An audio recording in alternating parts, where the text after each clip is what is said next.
C'est là que naît le 1er mai 1881 Pierre Teilhard de Chardin, deuxième garçon d'une famille de 11 enfants. Sa mère est l'arrière-petite-fille d'une sœur de Voltaire. Son père, un gentleman farmer, amoureux d'études. Les paysages austères de l'Auvergne semblent propices au surgissement de génies métaphysiques. Bien avant Teilhard de Chardin, au début du XVIIe siècle, est né à Clermont-Ferrand Blaise Pascal. Physicien et mathématicien célèbre, Pascal a contemplé le mystère des deux infinis au milieu desquels l'homme oscille inexorablement.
Comme Blaise Pascal avant lui, le petit garçon Pierre est à la fois passionné par les sciences et hanté par le mystère de la destinée humaine. Saisi par l'angoisse de sa mortalité, il collectionne les roches, les morceaux de fer. Il s'affronte au mystère d'un Dieu qu'on lui décrit comme impérissable, immortel, alors qu'il voit toute chose autour de lui changer et dépérir.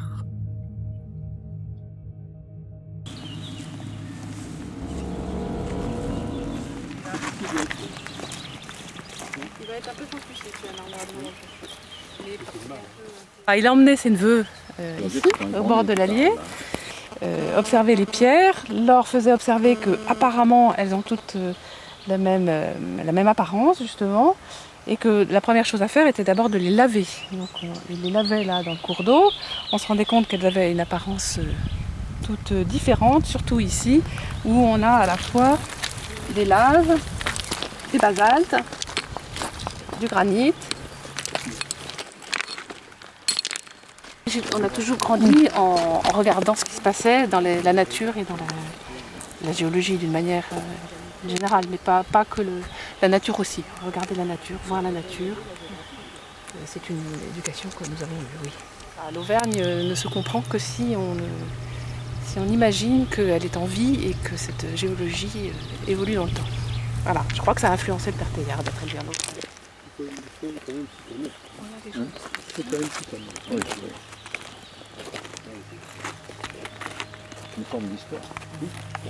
Personne dans sa famille n'est donc surpris lorsqu'il décide d'entrer au noviciat jésuite d'Aix-en-Provence.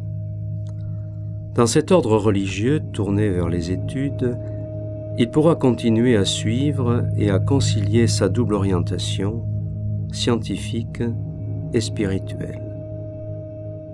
Quand on parle de Teilhard, on parle beaucoup toujours des œuvres littéraires, philosophiques, spirituelles, mais il y a toute une partie très importante il y a plus de pages, qui est apparue dans les revues scientifiques. Teilhard offre cette particularité très grande, c'est quelque chose qui me plaît beaucoup, c'est à la fois un grand savant, on va dire en quoi, et un grand croyant. Et donc très enraciné dans la foi chrétienne, dans la foi en Dieu, et en même temps très chanceux comme savant. Par exemple, il a été exilé de la France parce qu'on n'aimait pas trop les succès qu'il remportait, et quand il est arrivé en Chine, c'était le moment où on découvrait l'homme de Pékin.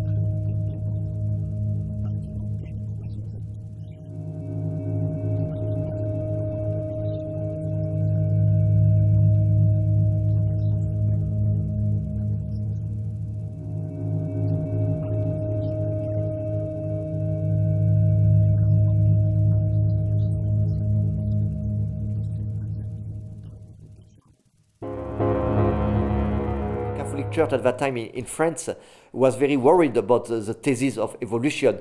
So we wanted Teilhard somehow, we wanted a Jesuit to study this kind of scientific truth, and as a scientific somehow to show their limitation. But Teilhard made a kind of conversion in the sense that he adopted many ideas of the evolution. But of course he completely changed the understanding of evolution, not anymore the kind of pure Darwinism based on this kind of materialism or selection of species, but he was able to adopt some ideas of evolution and to develop his own theory. But his ideas were very progressive at that time, in the 1910, when he was having his PhD dissertation done.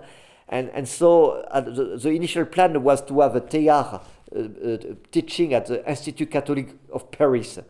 But because many people were afraid of his ideas, so it was finally decided to send him to China. So it was a kind of punition somehow, or a way to push him a bit aside of the center of the intellectual scene. But and probably it was a kind of irony of history, and Teilhard will be very amused by that, is that by being sent to Beijing, he was able to participate and to so many discoveries that really were so important for him and for his thinking.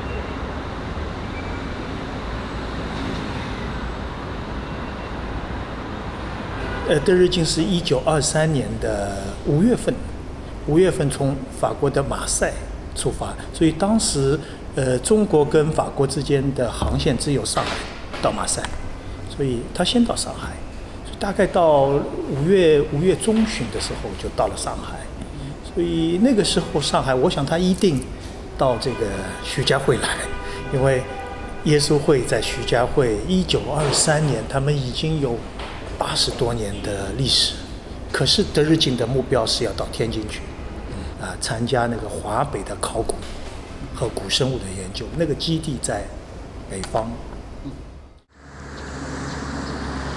中国科学院古脊椎动物与古人研究所呢，也叫RVPP 简称。那么这个所的历史很悠久，从1929年就开始已经建立了。当时呢，它叫新生代研究室。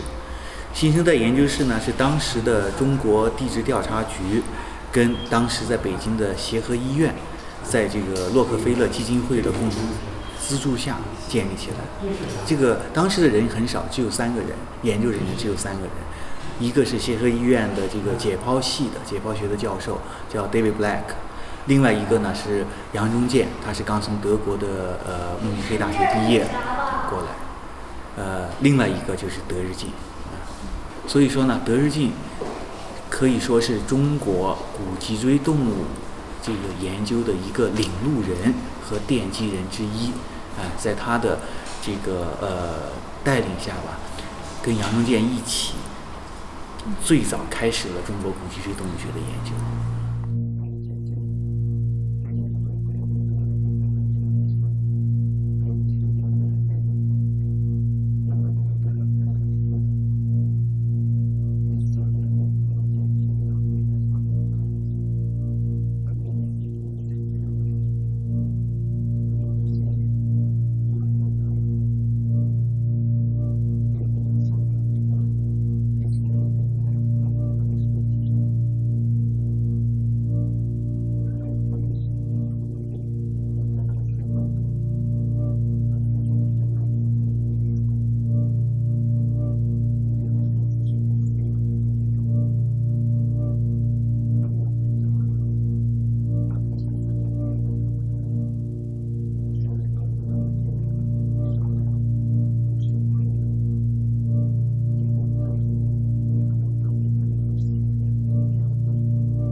蜗牛的这个脖子尾骨，还有皮毛犀牛的牙齿的破片儿，还有犀牛的破的这个腿骨。叫什么名字？哎，就阿达尔叫什么？他就知道。中国第二季是到他们萨拉乌苏第一次来是外国人考察。就在药师沟的北部少吉沟外，有一个坡面找到各种各样的牙齿，以后就发现很讨人的一个牙齿，是德国人的第二季发现的，所以他们中国人的教授还没有这个一个体会找到这些牙齿。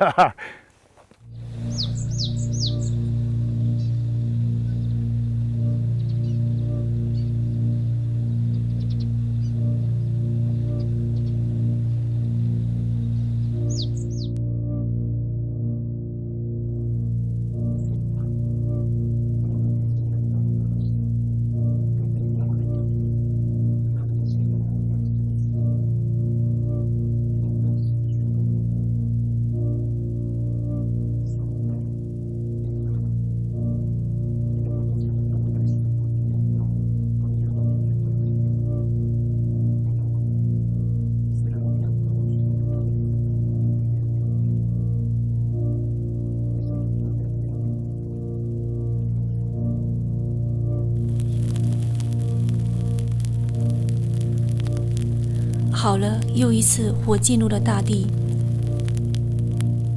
无震撼，无雷声，火焰从内到外照亮了一切，从最微小的原子之核心到最具有普遍性规律之力量。它如此自然而然地占据了我们宇宙的每一个元素，每只发条，每处接链，以致宇宙好像自然起来。在今天自我繁衍的新人类中，圣言延续了它诞生的无限行为。由于圣言深入地融于世界，物质的洪流毫无畏惧地托付其生命。在这种不可言喻的转化中，表面上似乎什么都没有颤动，其实在触到那句实体性圣言时，宇宙这块巨大的圣饼神秘而真实地变为了肉身。从此我的主通过你降生成人，一切物质都已化成肉身。宇宙很久以前，我们人类的思想和经验就认出了它奇异的特性，与肉身如此相似。如肉身一样，它以自己神秘的褶皱和深邃的眼眸中浮动的魅力吸引着我们。如肉身一样，它在我们的分析、我们的衰落和它自己的时间作用下解体消散，难以把握。如肉身一样，它只有在我们未达到它永远不满足、永远不松懈的努力在努力中，才能真正被拥抱。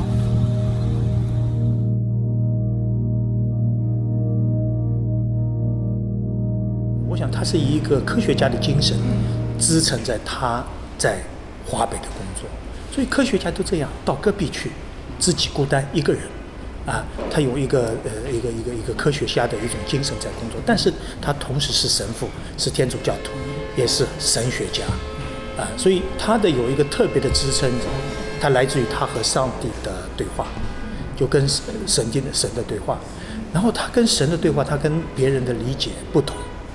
他有自己理解的上帝，理解的神，而这个东西也是符合天主教传统，但是他在探索一种新的，带着他个人体验的一种天主教的上帝的一种方式，所以我想在华北他找到他个人直接跟上帝交流，然后这种交流的方式，我觉得是非常得日进士的。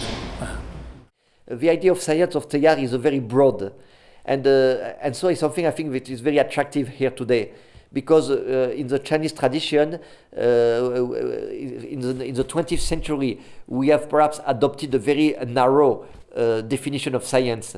In the 1920s, when Teilhard was already in China, there has been a very big debate between what we call the debate between science and metaphysics, and so there are many intellectuals who participate to that debate and to show and in fact it's the people who advocated science who won somehow the debate at that time, and those people were promoting a kind of very hard science only based on empirical facts.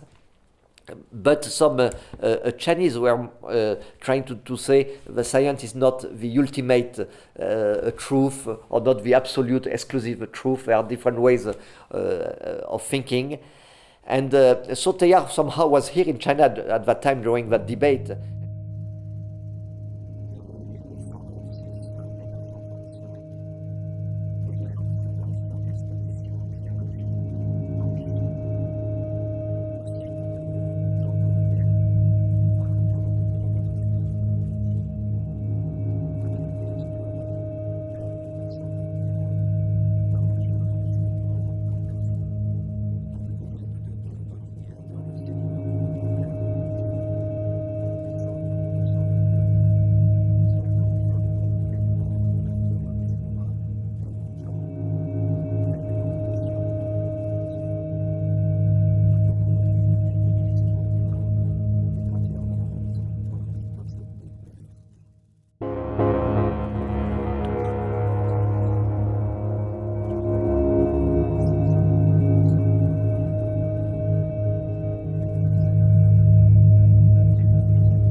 我们人一般来讲，我们人都觉得我们自己为中心嘛，对吧？以我们人自己为中心的。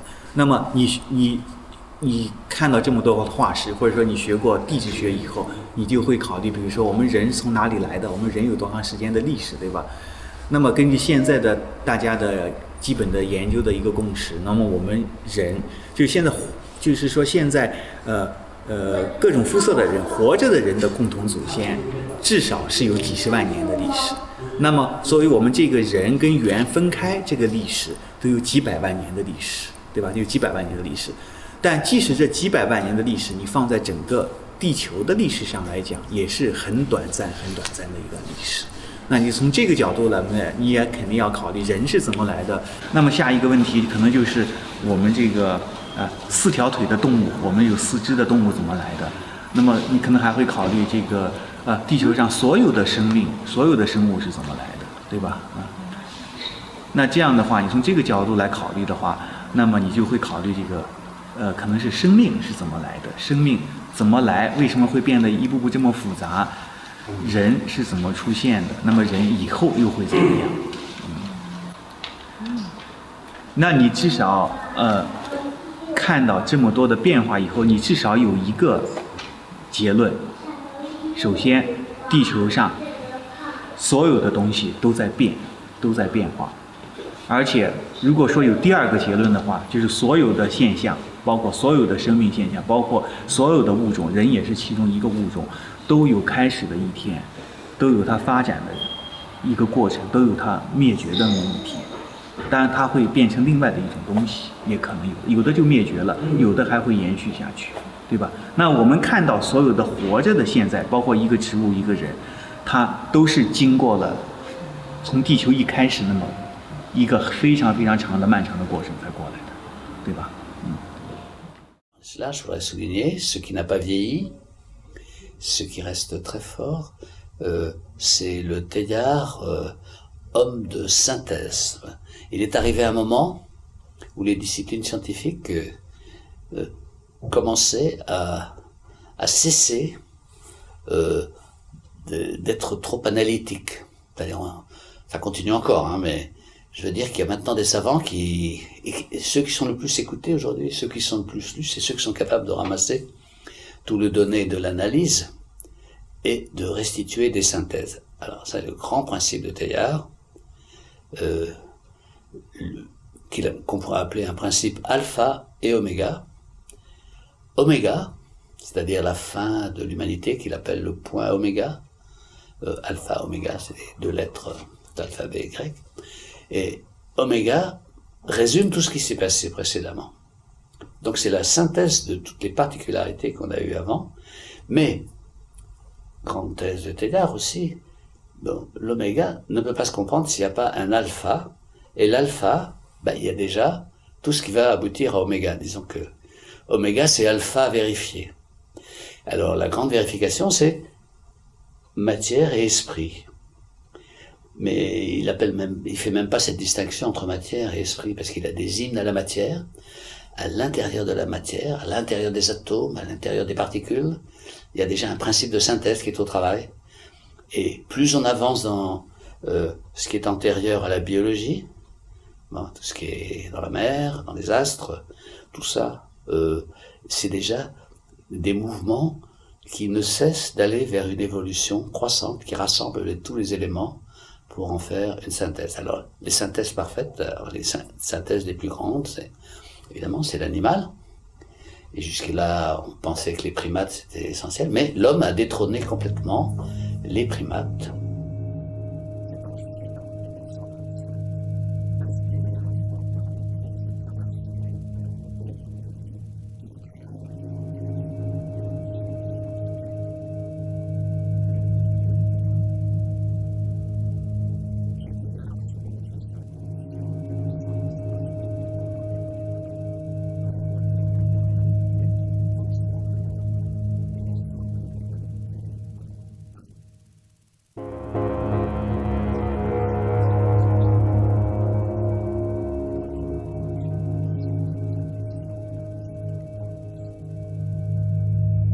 Quand il parle de l'homme, Il en parle de plus en plus à partir de 1925. On peut dire que ça correspond au moment où il arrive en Chine.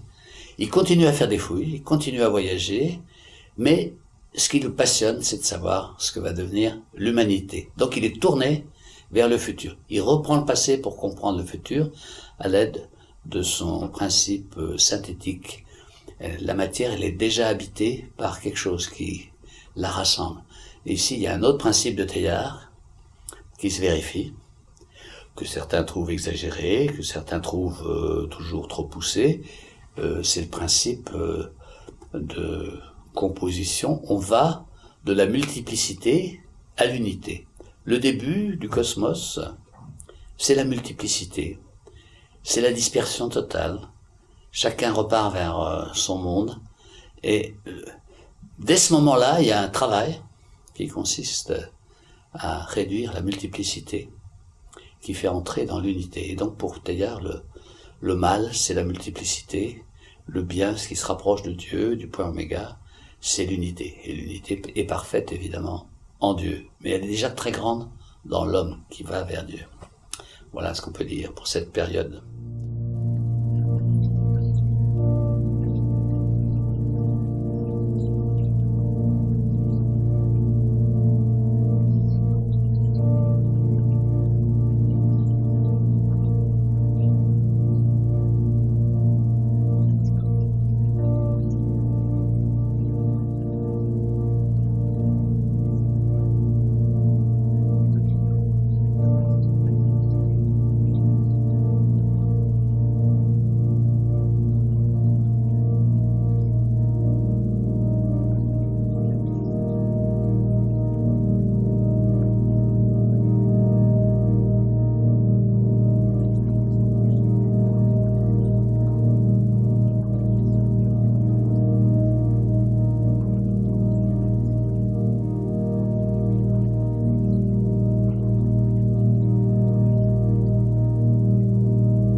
So I have here in front of me, a book of Teilhard de Chardin called Le Phénomène Humain, which is a major work. And so in fact it's very interesting with that copy because it is not a published copy, but it is a kind of copy which is a rheonotype, and that Teilhard de Chardin himself was working on that manuscript, and he wrote that book in Beijing. And so when he was here during the Second World War, he wrote that book. And so that is a copy that Teilhard de Chardin had in his hands, and that he gave to one of his friends here, the Professor Chomard. And what is interesting in that book, that was written by Teilhard de Chardin in Beijing. So that copy, in fact, it was done in Paris in 1947. So at that time, Teilhard already left Peking, and he was in France in 47, but he was not allowed to publish things. So it's why he was typing this on this typewriter. He was typing this document, and he was giving those documents to his friends. And it is only after his death that that book was allowed to be published, and it was translated in more than 20 languages now.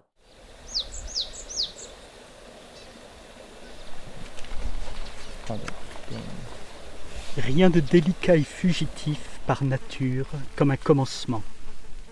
Aussi longtemps qu'un groupe zoologique est jeune, ses caractères demeurent indécis. Son édifice est tendre, ses dimensions sont faibles. Peu d'individus relativement le composent et qui changent rapidement. Aussi bien dans l'espace que dans la durée, le pédoncule, ou ce qui revient au même le bourgeon d'un rameau vivant, correspond à un minimum de différenciation, d'expansion et de résistance. Comment va donc agir le temps sur cette zone faible? Inévitablement, en la détruisant dans ses vestiges. Irritante mais essentielle fragilité des origines, dont le sentiment devrait pénétrer tous ceux qui s'occupent d'histoire. Lorsqu'en tout domaine une chose vraiment neuve commence à poindre autour de nous, nous ne la distinguons pas. pour la bonne raison qu'il nous faudrait voir dans l'avenir son épanouissement, pour la remarquer à ses débuts. Et quand cette même chose ayant grandi, nous nous retournons pour en retrouver le germe et les primes ébauches, ce sont ces premiers stades à leur tour qui se cachent, détruits ou oubliés. Où sont, si proches de nous pourtant, les premiers Grecs et les premiers Latins? Où sont les premières navettes, les premiers chars et les premiers foyers? Où déjà les premiers modèles d'automobiles, d'avions, de cinéma? En biologie, en civilisation, en linguistique, partout. Telle la gomme entre les mains d'un artiste, le temps efface chaque ligne, faible dans les dessins de la vie. 因此，当我们回溯过去时，觉得物是以现成的形式出现的，就毫不奇怪了。发育通过时代的选择性吸收，自动的希望从我们的眼前消失，并且在整个现象领域转变成平面与稳定性的断断续续的连续性。就这样，在过去的破坏性作用，这种作用是和成长的创造性作用结合在一起的。生命树的分支对科学来说最终显现和分离出来了。就是这段它里面谈到了一个，我其实也是我一直以来对世界的一种期待，谈不上认识，一种期待，就是我就觉得就是说过去的一切都不曾消失，都不曾被毁灭，他们只是从水面静静的消失掉，他们都没有被毁灭。所以我觉得德日进他从一个古生物学家的角度，或者从一个精确性的角度，为这种设想展开一个提供了一个新的论据。它就是把整个的世界的进展几千万年来是一棵宏大的一棵生命树。所谓我们因为我们的眼力有限，我们看不见，比方说泥土之下的根，我们觉得过去的一些东西已经被毁灭了，但其实没有。它告诉我们，这只是一种规律，就是说起始阶段，当它完成它的使命之后，它就会消失的。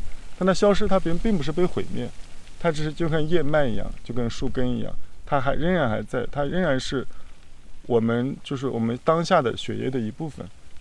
所以我觉得这样的一种感觉会给一个人的生命一种巨大的一种动力，就是我觉得就是整个世界是一体的，就是说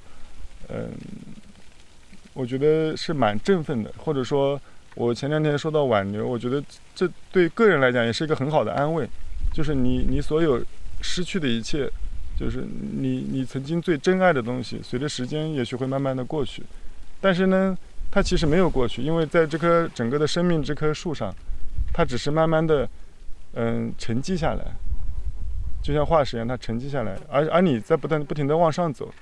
你如果想让这个它真的不毁灭，你只有继续的再往上走，让自己成为这棵生命树上最鲜艳的，或者说最鲜绿的一枝，这样这个整棵生命树，只要你在，这棵生命树就还在。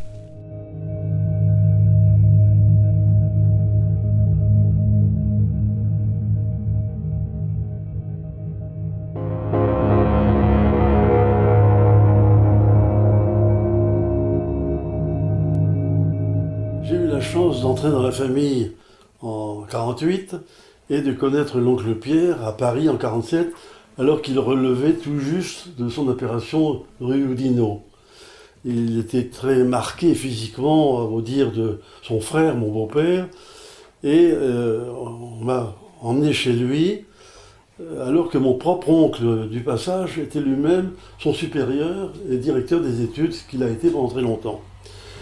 La façon dont j'ai été accueilli par celui que j'ai appelé par la suite l'oncle Pierre m'a marqué définitivement.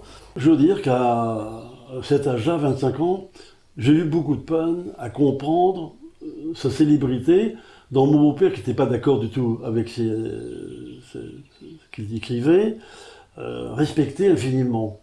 Ne serait-ce que par la notoriété qu'il avait mondialement, en France, et mondialement, et surtout en Amérique, où il est mort.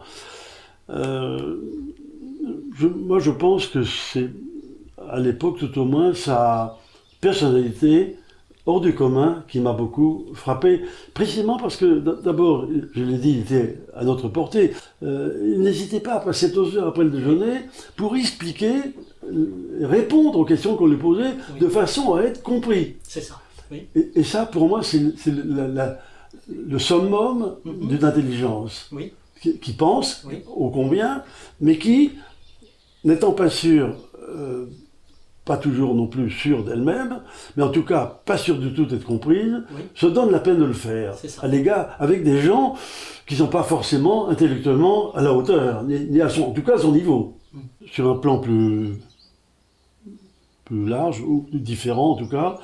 Je l'ai souvent entendu, enfin perçu souffrir d'être pas bien compris de ses frères jésuites, voire repoussé par eux, repoussé par donc son ordre, et aussi par le pape qui, j'en suis témoin, avait refusé de le recevoir à Rome lors de son déplacement de 48, et j'ai eu la chance de le mener à la gare pour prendre le train pour Rome via Paris et le récupérer, et en revenant, il était très contrit, et m'a expliqué en 2 mots qui le caractérisent, me semble-t-il, cette foi immense, cette conviction de ce qu'il voulait faire comprendre à beaucoup d'autres et qui s'est donné la peine de faire toute son existence, avec l'inquiétude, l'anxiété de ne pas être, encore une fois, compris.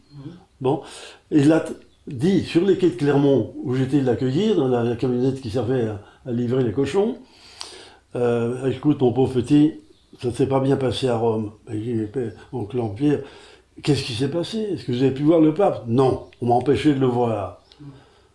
Un temps, j'ai pas osé interrompre, et il m'a dit, je vais te dire, à Rome, je ne pouvais pas y arriver, il y avait trop de curés et trop de bonnes sœurs.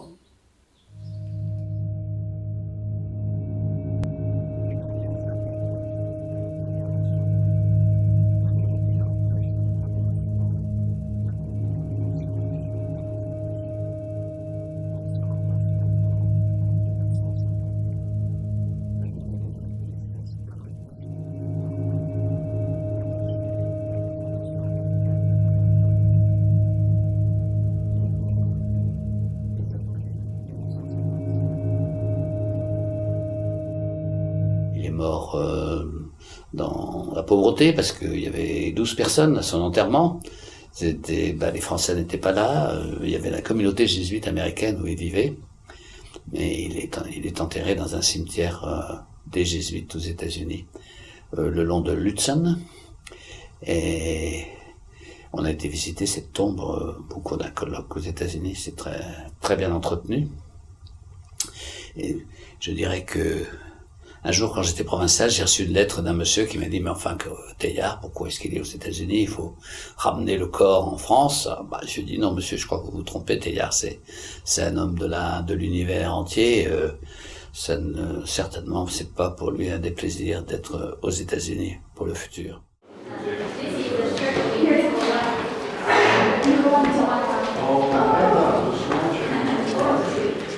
这个德日进的思想可以提供给我们什么呢？我觉得是一个非常完整的一种人类的视野。他看人，他不是单单的从人类本身来看，在人类本身，但是他还从整个的环境、地球一个大的历史，从一个更大的历史来看人的存在。所以他的 human phenomenon 这个人的我们翻译成人的现象，这个书是。到了1990年代，从那个李洪奇的翻译，是我的朋友那个严伯飞用他的那个出版社帮他出版的然后我就读了，我当时就拿到，我就读的就觉得很受启发，就是觉得我们中国人可能要缺少一种观点，我们老是说我们是一个什么什么什么，我是上海人然后我是中国人但是我们经常想一想，我是不是一个 global man。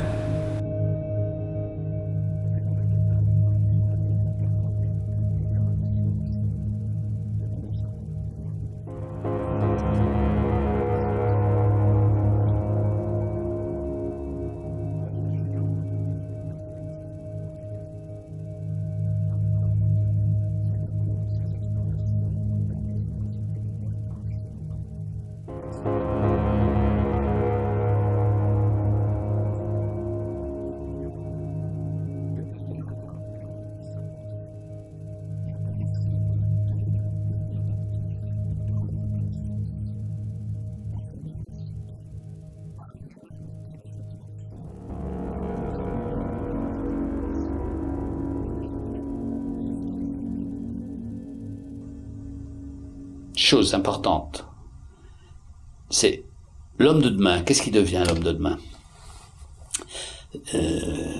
Teilhard s'inquiète un peu pour l'homme de demain. Qu'est-ce qu'il va devenir? Mais il est habité par un optimisme radical. Cet optimisme radical lui fait dire que du moment qu'on est sur un chemin d'évolution, l'évolution va pas cesser. Donc, il peut y avoir plus de violence dans le monde. C'est peut-être ce qu'on voit aujourd'hui. C'est pas sûr, hein, d'ailleurs, parce que si la famine se réduit dans le monde, si les gens mangent plus à leur faim, s'il y a des classes moyennes partout, oui, on va vers quelque chose de nouveau. Quand Teilhard parle du futur, il parle de le développement de la personne, le développement de la réflexion. Quand les enfants chinois vont à l'école et regardent la télévision par rapport à une période antérieure, c'est un progrès considérable de l'humanité, évidemment. Voilà, l'Europe, le premier monde perd de ses privilèges, mais c'est une extension formidable de l'humanité à l'ensemble de la planète. Donc il y a évolution aussi.